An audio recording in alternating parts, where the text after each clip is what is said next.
उद्धव ठाकरे तोड़ रहे हैं। मराठी मुद्दा जिस तरीके से उद्धव ठाकरे ने उठाया है, उन्होंने अपने पैरों पे कुल्हाड़ी मार दी। अब ये साइलेंट वोटर का रिश्ता जो है उद्धव ठाकरे के संगठन से टूटते जा रहा है, मुझे दिखाई दे रहा है। शरद पवार जी की कोशिश रहेगी कि इसको किसी भी हालत में चलना चाहिए। आग लगी है कुलाबा में और आपके बम भाग रहे हैं थाना में। कार्रवाई दो ही जगह हो सकती है, एक तो पार्लियामेंट में हो सकती है या कोर्ट में हो सकती है। पार्लियामेंट में आपके पास मेजॉरिटी नहीं है, इसलिए वहां पे आप अटके जा सकते हो।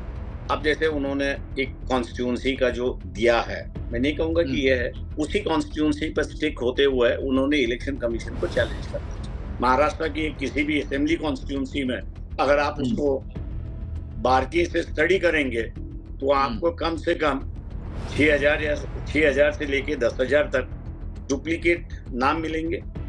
36% मराठी वोटर जो है उसमें से 18-19% जो है वो पिछड़ा वोटर है।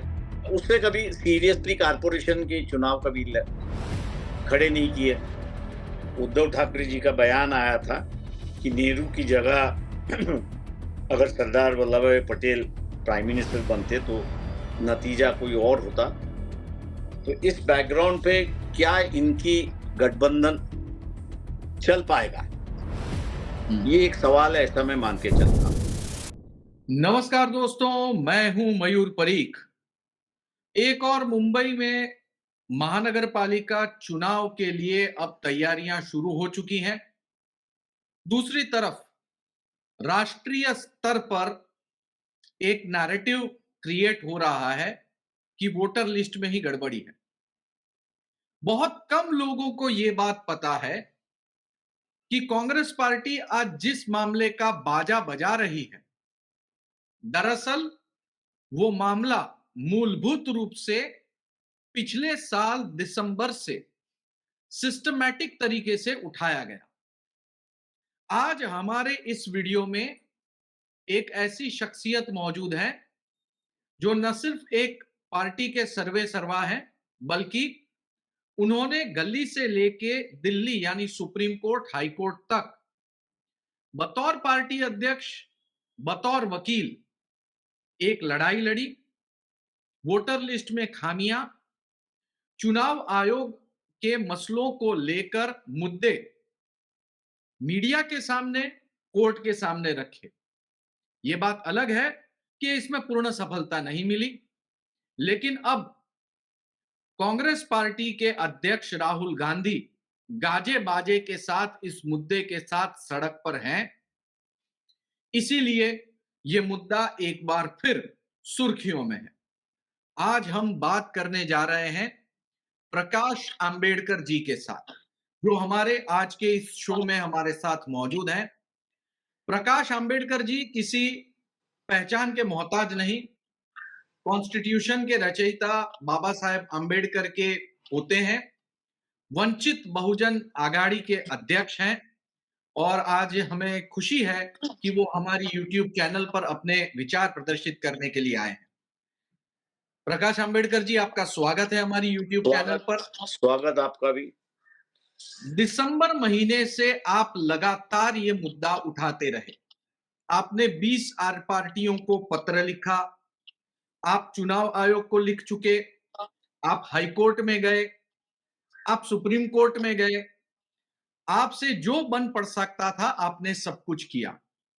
हम आपसे विस्तार से जानना चाहते हैं कि आपका इस पूरे मसले पर नजरिया क्या है, क्यों आपने ये पूरी लड़ाई शुरू की और आखिर ये लड़ाई कहां पर यू टर्न मारकर कहीं रुक गई।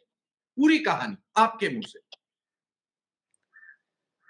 जिस दिन काउंटिंग खत्म हुई 20 तारीख को, उसके शाम के ही 6 बजे इलेक्शन कमीशन का एक न्यूज बुलेटिन चलती है और उस न्यूज बुलेटिन में प्रेस स्टेटमेंट भी निकलता है और ये कहते हैं कि 5 बजे तक जो है महाराष्ट्र में 58.6% वोटिंग हो चुका है और वोटिंग अब भी जारी है। दूसरा उनका प्रेस स्टेटमेंट जो है वो करीब-करीब 11:40 पर है कि जहां वो कहते हैं कि वोटिंग खत्म हो चुकी है और 68.2 पोलिंग परसेंटेज हो चुका है। तीसरे दिन जो है वो एक विवरण निकालते हैं कि जिसमें 5 बजे से लेके 6 बजे तक कितनी वोटिंग हुई और 6 बजे के बाद कितनी वोटिंग हुई। तो 6 बजे के बाद की जो वोटिंग है वो कम से कम 76 लाख की है, ऐसी एक परिस्थिति है। ये आंकड़े हमारे नहीं है, ये इलेक्शन कमीशन के खुद के आंकड़े हैं। 6 बजे के बाद का एक दफे इलेक्शन का समय वोटिंग का है वो खत्म होता है और लोग लाइन में पोलिंग बूथ के सामने खड़े हैं, तो उनका वोट डालने का तरीका जो है वो इलेक्शन कमीशन ने तय कर दिया। सिस्टम ही उसको एक तय कर दिया है। सिस्टम ये कहती है कि जो पिछला है आप उसको 1 नंबर दीजिए, उसके आगे जो है उसको 2 नंबर दीजिए और जो पहला है मान लो 55 है, 56 है, उसको वो दीजिए, ताकि इलेक्शन कमीशन ये जो सिस्टम एडॉप्ट किया है, लागू किया है, उसकी वजह ये है कि जो टाइम जो वक्त दिया है वोटिंग के, उस वक्त आप लाइन में होना चाहिए, उसके बाद में आपको वोटिंग करने का अधिकार नहीं है। इसलिए आपके पास स्लिप है तो आप वोट कर सकते हो, स्लिप के अगर नहीं है तो आप वोट नहीं कर सकते। और उसी के मुताबिक जो है उन्होंने ये कहा कि 76 लाख वोट्स जो है वो 6 बजे के बाद जो है डाले गए हैं। तो उस पर जो है वो हमने एक आरटीआई के माध्यम से इलेक्शन कमीशन खुद से जानकारी मांगी। वो जानकारी ऐसी है कि हर बूथ पर कितने स्लिप बांटे गए, उस असेंबली कॉन्स्टिट्यूंसी में कितने बूथ जो है उनमें बांटे गए और पूरा महाराष्ट्र का विवरण जो है वो हम लोग ने मांगा। उसकी वजह यह है कि एनेक्सर 57, एनेक्सर 44 और एनेक्सर 45 ये इलेक्शन कमीशन के ही डॉक्यूमेंट्स हैं, हमारे डॉक्यूमेंट्स नहीं है। इसके मुताबिक इलेक्शन जैसे ही खत्म होता है, मतलब वोटिंग जैसे ही खत्म होता है, रिटर्निंग ऑफिसर और पोलिंग एजेंट दोनों, मतलब चेक एंड बैलेंस जिसको हम लोग कहते हैं, उस तरह से उन्होंने चेक एंड बैलेंस किया कि पोलिंग ऑफिसर जो है बूथ पे उसकी रिपोर्ट और रिटर्निंग ऑफिसर जो कॉन्स्टिट्यूंसी के है उसकी रिपोर्ट, ताकि वो टैली करे और टैली करने के बाद ये सही है गलत है उसको वो जांच ले, ताकि फ्री एंड फेयर इलेक्शन हो गया है। दूसरी बात यह है कि काउंटिंग के वक्त जो है अखबारों में खबर आई कि कुछ कॉन्स्टिट्यूंसी में ज्यादा वोट डाले गए हैं और कुछ कॉन्स्टिट्यूंसी में कम वोट डाले गए हैं। सवाल यह है कि रिप्रेजेंटेशन ऑफ पीपल्स एक्ट जो है उसका कलम 66 जो है वो ये कहता है कि पोलिंग बूथ की जो मशीन है और फॉर्म 17 उसी पोलिंग स्टेशन का जो स्लिप मिलता है, कैंडिडेट को मिलता है और रिटर्निंग ऑफिसर को मिलता है, ये दोनों अगर मैच नहीं होते हैं, मतलब जिस दिन वोटिंग हुआ क्लोजिंग करते समय 70 फॉर्म भरना होता है, जो एक पॉलिटिकल एजेंट्स है उनको भी दिया जाता है और रिटर्निंग ऑफिसर को भी दिया जाता है। कानून ये कहता है कि अगर ये डिफरेंस आया तो counting should be stopped and the matter be referred to the election commission. ऐसे करीब करीब 96 वोट्स है, 96 कॉन्स्टिट्यूंसीज है कि जिसका विवरण हम लोग ने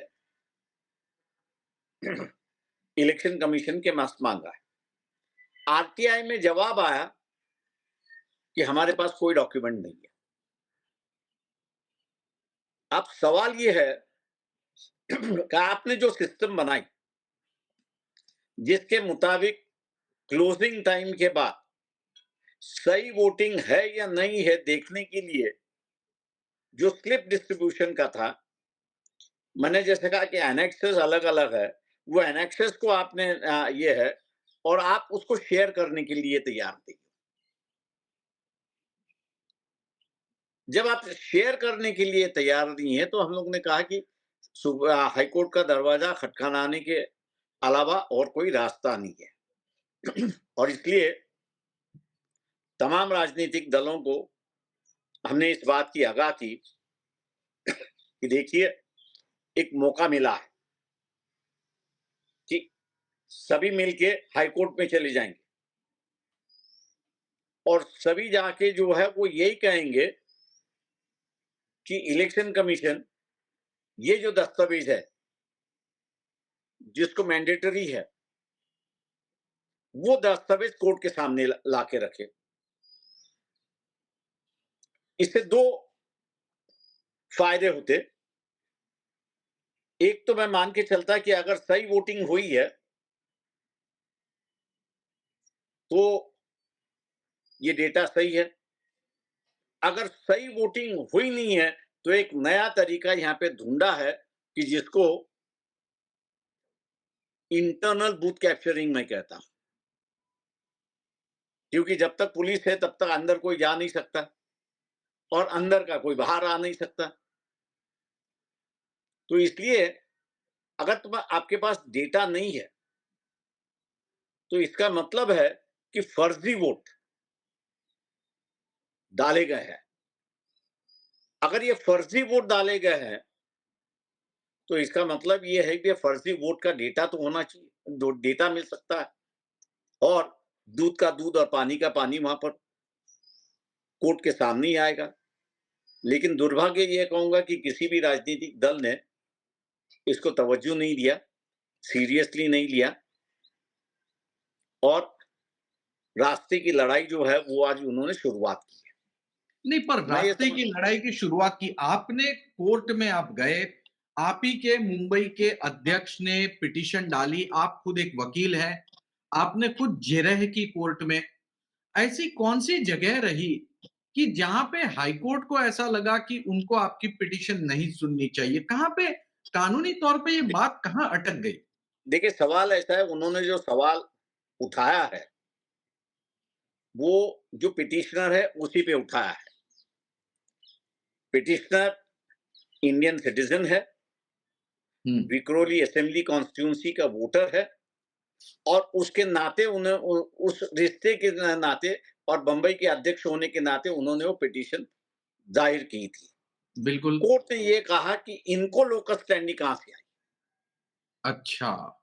मामला जो है वो सुनवाई होती तो मैं शायद हम लोग जीत जाते, हुँ, लेकिन प्रिलिमिनरी इशू जिसको हम लोग कहते हैं कानूनी तौर से हुँ, कि लोकस स्टैंडी, सवाल ये है कि यहां क्रिमिनल और सिविल दोनों की लोकस स्टैंडी नहीं चलती है क्योंकि this is a constitutional matter.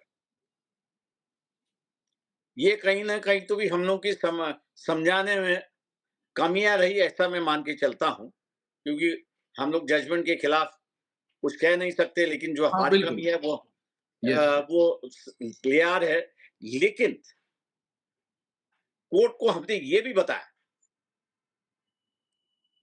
कि दो जजमेंट्स बताया कि टेक्निकल इश्यूज पे पिटीशन डिसमिस नहीं होनी चाहिए, सुप्रीम कोर्ट का जजमेंट है।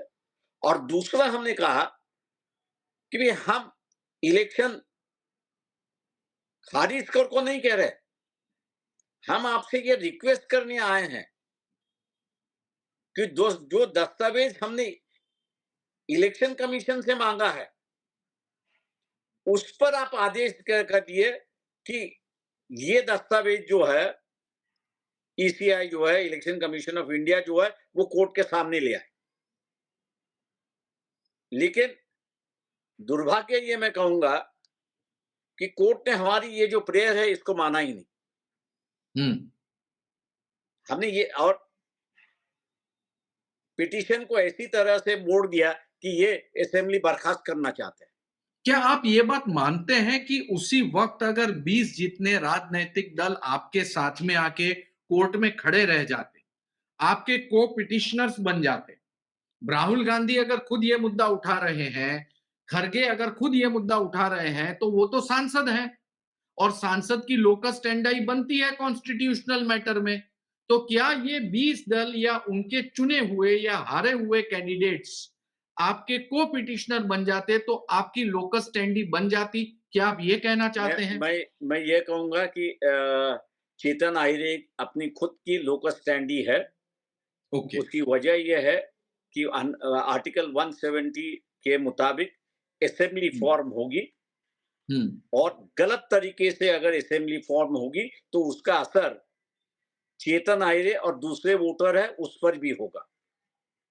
ये ओके। जो सिविल और क्रिमिनल कानूनी तौर से जो देखते हैं, उनका नजरिया ये रहता है कि where are you directly affected.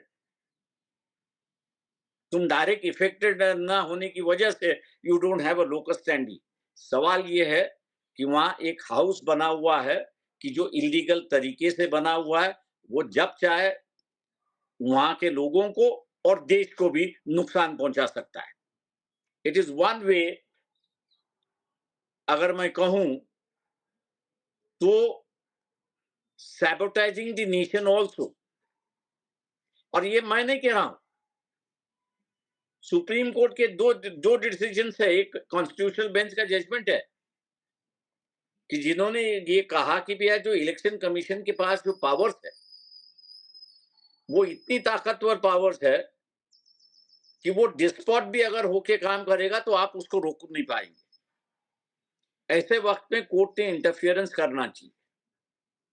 दूसरा एक जजमेंट जो है, उन्होंने ये ऑब्जर्वेशन कहा कि मान लो कि एक इलेक्शन एक किसी आइडियोलॉजी का व्यक्ति है, तो वो ऐसी चाल चलेगा, ऐसे नियम बनाएगा कि वही पार्टी जो है उसको बेनिफिट हो। तो ऐसे वक्त सुप्रीम कोर्ट ही कहता है कि भैया आप जो है उसको रोक लगानी चाहिए। The supreme court is the watchdog of the constitution, और इसलिए वो रोक लगा सकती है। रही बात जब यहाँ पर हम लोग सक्सेस नहीं हुए तो सुप्रीम कोर्ट में गए। दुर्भाग्य है कि सुप्रीम कोर्ट ने भी लोकस स्टैंडाई को लेके, चेतन आहिरे को लोकस स्टैंडाई नहीं है और इसलिए उस पिटीशन को खारिज कर दिया। तो अब जो ये हम पूरा ऐसा का है, पूरा हम लोग हाँ। जो है अभी कोर्ट को ही एड्रेस करने जा रहे हैं कि अगर हम्म। चेतन आहिरे को अगर लोकस स्टैंडाई नहीं है तो फिर किसको लोकस स्टैंडाई, इसका तो जवाब दो। Hmm. Who will be the petitioner? You just can't say that he can't be the petitioner. Why he can't be the petitioner? ये तो आपने कभी उसका जवाब नहीं दिया। एक ही कहा कि एक व्यक्ति इतनी पूरी इलेक्शन को चैलेंज कर रहा है। वो तथ्यों पर चैलेंज कर रहा है, वो मटेरियल पे चैलेंज कर रहा है, और वो चैलेंज करते समय कोर्ट से ये कह रहा है कि आप इस तथ्य है या नहीं पहले देखो और उसके बाद में आप जजमेंट दो। हम्म। तो यहाँ तो कहीं ना कहीं तो भी मुझे दिखाई देता है हम्म। कि अगर तमाम राजनीतिक दल अगर इसमें जुड़ जाते तो ये जो बीजेपी की जीतने का जो साजिश है हम्म। उसको पकड़ पाते हैं। आप इसे साजिश कहते हैं, राहुल गांधी भी इसे साजिश कहते हैं और अब सड़क के ऊपर यात्रा निकाल रहे हैं। आप देखिए किस यार, नजरिए से देखते हैं इन चीजों को? देखिए मैं ये कहूंगा कि आ, राहुल गांधी। जाननी नहीं, मैं यही कहूंगा कि अगर आपको जन जागृति करनी है तो आंदोलन जरूरत है। जन जागृति तो हो चुकी है, अब आपको कार्रवाई की जरूरत है। कार्रवाई दो ही जगह हो सकती है, एक तो पार्लियामेंट में हो सकती है या एक तो कोर्ट में हो सकती है। पार्लियामेंट में आपके पास मेजॉरिटी नहीं है, इसलिए वहां पे आप अटके जा सकते हो। लेकिन कोर्ट एक फोरम है कि जो आपके लिए ओपन है। ये कोर्ट का मामला राहुल गांधी जो है क्यों इस्तेमाल नहीं कर रहे, ये सबसे बड़ा सवाल है। हम्म। आपने वो सही अगर कहा। सभी पार्टी वो अगर सभी पार्टियों को लेके, अभी भी मैं कहूंगा कि this is not a dead issue. Hmm. Ours is not an election petition. Hmm. Ours was challenging the conduct of free and fair election. Hmm. Supreme Court ने कई बार कहा है कि conducting of free and fair election is the basic feature of the constitution. अब basic feature of the constitution को ही अगर आंच लग गई है, तो आप रास्ते पे लड़के क्या करोगे? तो ये जनता अगर को आपका, मैं ये क्या आप कहूंगा ये कि कहना आपका चाहते हैं? आपका जो है आग लगी है कुलाबा में और आपके बम भाग रहे हैं थाना में। यानी कि वो जनता को गुमराह कर रहे हैं।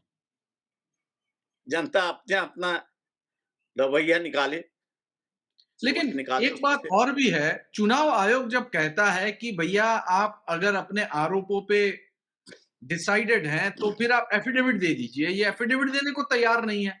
हम एफिडेविट क्यों दें भला? ये कुछ ठीक समझ नहीं आ रहा है। ठीक है, सवाल ऐसा है कि अब जैसे उन्होंने एक कॉन्स्टिट्यूंसी का जो दिया है, मैं नहीं कहूंगा हुँ, कि ये है, उसी कॉन्स्टिट्यूंसी पर स्टिक होते हुए उन्होंने इलेक्शन कमीशन को चैलेंज करना चाहिए। हुँ, अब बिना चैलेंज किए हुए अगर हुँ, इलेक्शन कमीशन को छूट दीजिए, हुँ, मान लीजिए 2029 का इलेक्शन भी बीजेपी लोकसभा का जीत गई, हुँ, क्योंकि आप डरपोक हो, आप लड़ना नहीं चाहते हो, हुँ, आप हंगामा सिर्फ करना चाहते हो।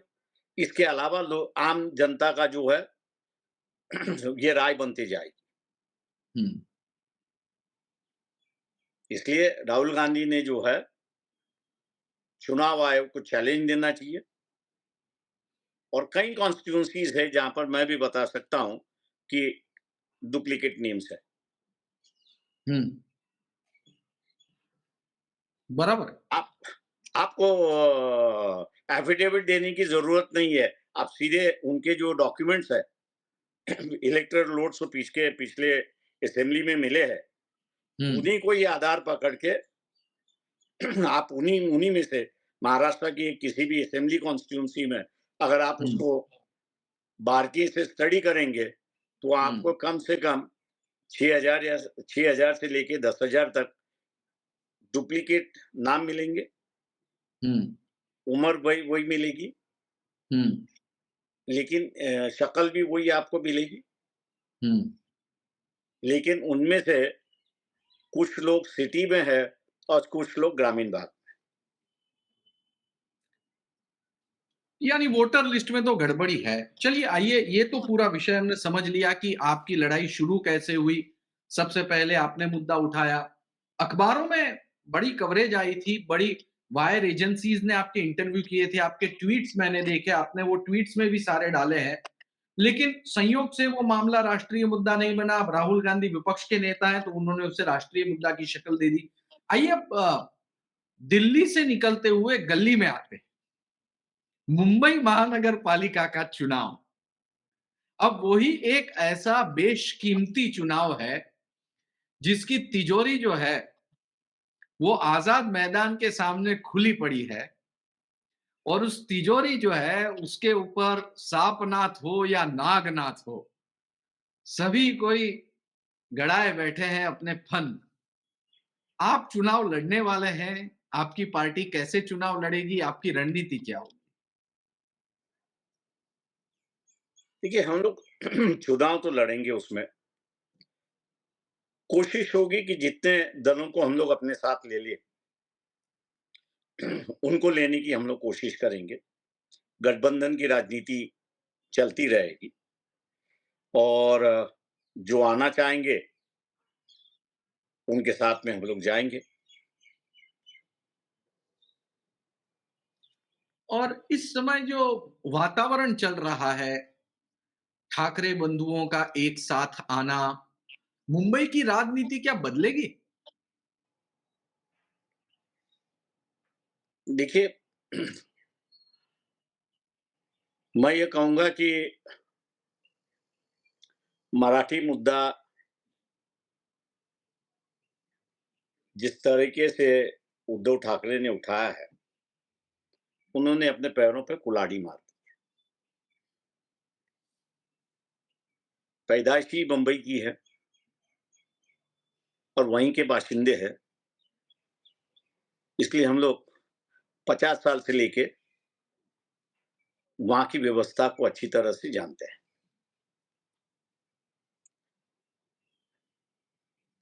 एक तबका जो है 80 तक का जो तबका है, माइग्रेटरी तबका, अब मान लीजिए वो मुंबईकर हो चुका है, क्योंकि उसकी वजह ये है कि उसके गाँव का रिश्ता टूट गया है। जो असली रिश्तेदार उनसे भी रिश्ता टूट गया है और वो एक महसूस कर रहा है कि जो बाहर के लोग अब माइग्रेटरी आ रहा है, इस शहर में बसने के लिए नहीं आ रहा है। तो वो जो है वो इस शहर को लूटने आ रहा है। इस लूट को रोकने के लिए कारपोरेशन में वो शिवसेना को वोट देते थे, साइलेंटली। ये साइलेंट वोटर है।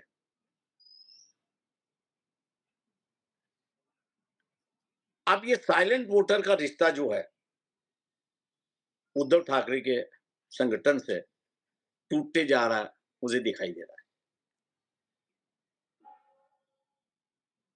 वो मुं मराठी माणसाची मुंबई, यहां तक सब कुछ ठीक था। अब जो बातें चली है, उस बातों से वो भी घबरा रहे हैं कि भैया कल ये ना हो कि हम तो 1940 में आए, 1930 में आए, 1920 में आए, और जिनको मिलों का रिश्ता पता होगा,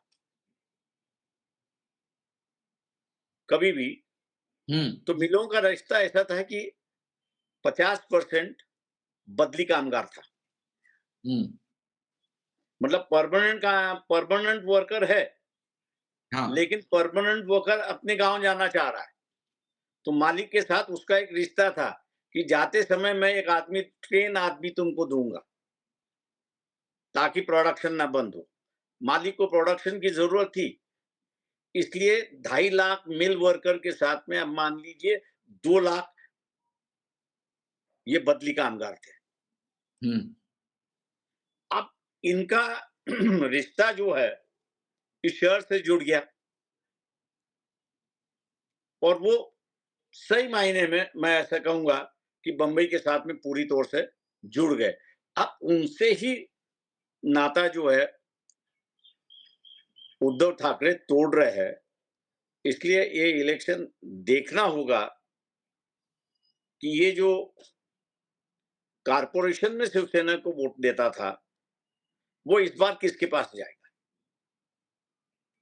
देखिए, आप एक पार्टी के मुखिया हैं, आप एक एडवोकेट भी हैं, और मैं अंबेडकर ये एक घराना कहूंगा, क्योंकि भारत में एक भी आदमी ऐसा नहीं होगा जो इस सरनेम से वाकिफ ना हो।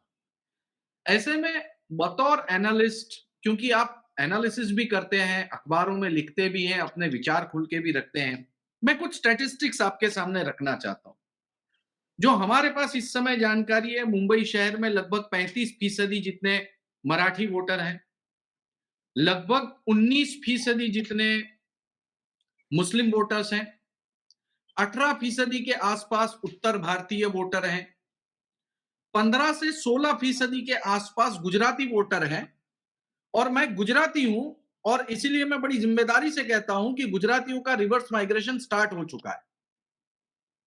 ये मैंने जो जहां पर मैं आपकी रहता बात सही है। हूं, रिवर्स माइग्रेशन इज स्टार्टेड।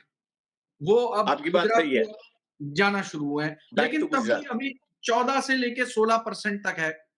लगभग 8 से 9% जितने सिंधी, पारसी, सिख, अलग-अलग कम्युनिटी के लोग जो हैं वो सभी हैं। ऐसे मिलके कुल मिला के 100% के आसपास बनते हैं। अब देखिए 2 पोजीशन जो है वो बहुत क्लियर बन रही है। एक पोजीशन बना रहे हैं, मतलब इलेक्शन का जो थिएटर सेटअप होता है, एजेंडा सेटअप होता है और जो वोट की राजनीति शुरू होती है उसके हिसाब से जो इस समय समझ में आ रहा है। ठाकरे बंधु ये चाहते हैं कि 35% वोटर का पोलराइजेशन हो जाए, अधिक से अधिक वोटों का पोलराइजेशन हो। और जिस तरह से उद्धव ठाकरे ने जो भूमिका ली है कि बतौर मुख्यमंत्री रहते हुए उर्दू भाषा को एक स्टेटस दिया, मदरसा को फंड दिया, फलाना ढिमकाना, अपनी भूमिका जो थी वो हिंदुत्व से वो दूसरी जगह पे बाड़ा साहेब हिंदू हृदय सम्राट से वो आली जनाब बाड़ा साहेब ठाकरे बन गए, उर्दू भाषा में कैलेंडर छपवाए और हमने देखा भी कि लोकसभा में जो है वोट दिए गए मुस्लिम मतदाताओं द्वारा शिवसेना। ऐसे में वो समझते हैं कि ये एक जो वोट का चंक है वो उन्हें मेजॉरिटी की तरफ पहुंचा सकता है। दूसरी जो गणित हम देखते हैं बीजेपी की, कि भैया ये अगर पोलराइज हो रहे हैं तो एंटी पोलराइज होना ही होना है। आप अगर मराठी को पोलराइज कर रहे हो तो गुजराती, उत्तर भारतीय एंटी पोलराइज हो रहे हैं, जो भी उतनी ही मात्रा में है। ऐसे में जो जीत का जो सिक्का है वो बचता है मुस्लिम के पास, दलितों के पास और ये जो 8-9% अन्य वोटर मैंने गिनाए उसके पास। क्या इसी के आसपास अब आप मुंबई की राजनीति को वोट बैंक में आगे बढ़ता हुआ देख रहे हैं, या ये पूरी तरह से झूठ है, ये सारे के सारे फॉर्मूले और तर्क सही नहीं है? देखिए, इसमें 2 चीज़ें हैं कि जो आपको ध्यान में रखनी होगी। एक जो है, कांग्रेस के साथ शिवसेना बैठी, हुँ, इसलिए मुसलमानों ने उनको वोट दिया। हुँ, जिस तरह से बीच में उद्धव ठाकरे जी का बयान आया था कि नेहरू की जगह अगर सरदार वल्लभ भाई पटेल प्राइम मिनिस्टर बनते तो नतीजा कोई और होता। तो इस बैकग्राउंड पे क्या इनकी गठबंधन चल पाएगा? हुँ, ये एक सवाल है, ऐसा मैं मान के चलता हूँ। शरद पवार जी की कोशिश रहेगी कि इसको किसी भी हालत में चलना चाहिए, इसको वो देखते रहेंगे। हुँ, अब रही बात यहाँ की, जो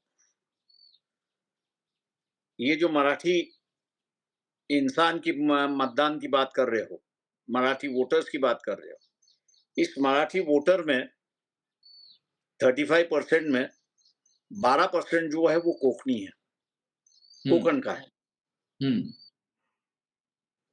और फिलहाल अब ये कोंकण की अगर दौरा लगाया होगा तो शायद मेरे ख्याल से आपको ध्यान में आया होगा कि वहाँ सबसे बड़ी जो कौम है, कुणबी कौम जो है, हुँ, जो पहले शिवसेना के साथ में थी, हुँ, आज वो शिवसेना से नाराज है।